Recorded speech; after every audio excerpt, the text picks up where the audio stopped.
Hi friends, ಎಲ್ಲರಿಗೂ ನಮಸ್ಕಾರ. ಇವತ್ತಿನ ವಿಡಿಯೋದಲ್ಲಿ ಖಾರದ ಚಟ್ನಿ ಅಥವಾ ಕೆಂಪು ಚಟ್ನಿ ಅಥವಾ ತನ್ಗಾರ್ ಚಟ್ನಿ ಮಾಡೋದು ಹೇಗೆ ಅಂತ ತಿಳಿಸ್ಕೊಡ್ತೀನಿ. ಯಾವ್ಯಾವ ಪದಾರ್ಥ ಬೇಕು ಅಂತ ನೋಡ್ಕೊಬರೋಣ. ಗುಂಟೂರು ಮೆಣಸಿನ್ಕಾಯಿ ಸ್ವಲ್ಪ, ಬ್ಯಾಡಗಿ ಮೆಣಸಿನ್ಕಾಯಿ ಸ್ವಲ್ಪ, ಈರುಳ್ಳಿ ಹೆಚ್ಚಿರೋದು, ಕರಿಬೇವು, ಬೆಳ್ಳುಳ್ಳಿ ಮತ್ತು ಹುಣಸೆಹಣ್ಣು ಮತ್ತು ಮೆಂತ್ಯ ಮತ್ತು ಅರಿಶಿನ ಕುಟ್ಟಿ ಸ್ವಲ್ಪ ಹೊತ್ತು ನೀರಲ್ಲಿ ನೆನೆಸಿಟ್ಟಿರೋದು, ಬೆಲ್ಲ, ರುಚಿಗೆ ತಕ್ಕಷ್ಟು ಉಪ್ಪು ಮತ್ತು ಕೊತ್ತಂಬರಿ ಸೊಪ್ಪು. ಈಗ ಮಾಡೋದು ಹೇಗೆ ಅಂತ ನೋಡ್ಕೊಬರೋಣ. ಮೊದಲಿಗೆ ಪಾತ್ರೆಗೆ ನೀರು ಹಾಕಿ ನೀರನ್ನ ಸ್ವಲ್ಪ ಹೊತ್ತು ಕಾಯಿಸ್ಕೋಬೇಕು.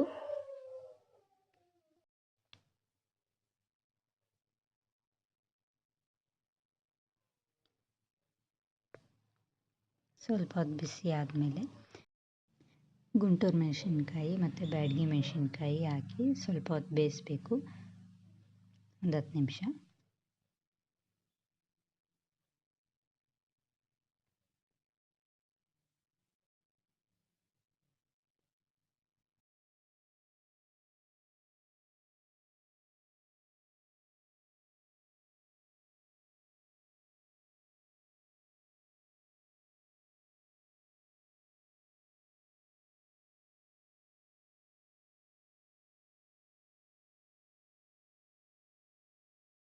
ಇದಾಗಿದೆ. ಈಗ ಸ್ಟವ್ ಆಫ್ ಮಾಡಬೇಕು. ಆಫ್ ಮಾಡಿ ನೀರು ಬಸಿಬೇಕು. ಇದನ್ನು ಈ ಚಟ್ನಿ ಫ್ರಿಜ್ಜಲ್ಲಿ ಇಡ್ಬೋದು 1 ತಿಂಗಳು ತನಕ, ಇಲ್ಲ ಹಾಗೆ ಹೊರಗಡೆ ಇಟ್ಟರೆ 1 ವಾರ ಇಡ್ಬೋದು.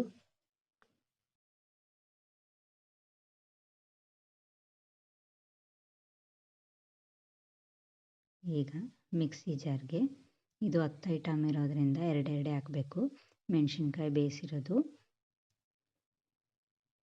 ಮತ್ತು ಸ್ವಲ್ಪ ರುಚಿಗೆ ಎಷ್ಟು ಬೇಕೋ ಅಷ್ಟು ಉಪ್ಪು ಹಾಕಿ ಮಿಕ್ಸಿಗೆ ಹಾಕಬೇಕು. ಹೀಗಾಗಿದೆ. ಇದಕ್ಕೆ ಈರುಳ್ಳಿ ಮತ್ತು ಬೆಳ್ಳುಳ್ಳಿ ಈಗ 2 ಐಟಮ್ ಹಾಕ್ಬಿಟ್ಟು ಮಿಕ್ಸಿಗೆ ಹಾಕಬೇಕು.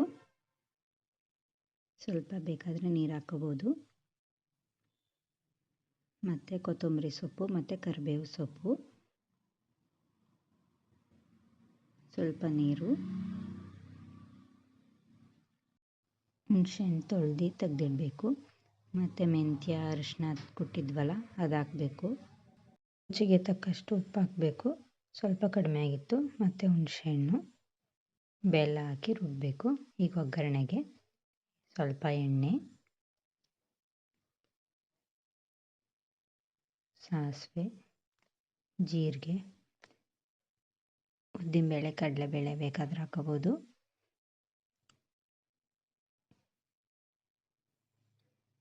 ಮತ್ತು ಕರಿಬೇವು, ಚಟ್ನಿ ರುಬ್ಬಿದ್ವಲ್ಲ ಅದು ಹಾಕಿ ಗೂರಾಡ್ತಾ ಇರಬೇಕು ಸ್ವಲ್ಪ ಹೊತ್ತು.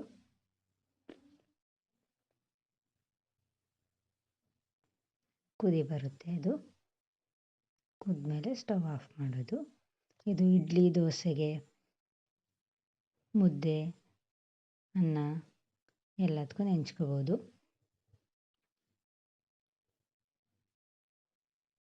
ಚಪಾತಿ, ರೊಟ್ಟಿ, ಗೋಧಿ ಕಡುಬು ಎಲ್ಲದಕ್ಕೂ ನೆಂಚ್ಕೋಬೋದು. ಮತ್ತು ಅದು ತೆಗ್ದಿದ್ವಲ್ಲ ಸ್ವಲ್ಪ ನೀರು ಹಾಕಿ ಹಾಕ್ತಾಯಿದ್ದೀವಿ.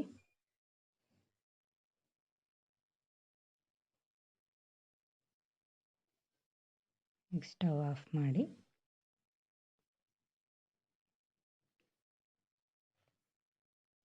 ಸಬ್ಸ್ಕ್ರೈಬ್ ಮಾಡಿ, ಲೈಕ್ ಮಾಡಿ, ಶೇರ್ ಮಾಡಿ ಮತ್ತು ಕಮೆಂಟ್ ಮಾಡಿ. ಧನ್ಯವಾದಗಳು.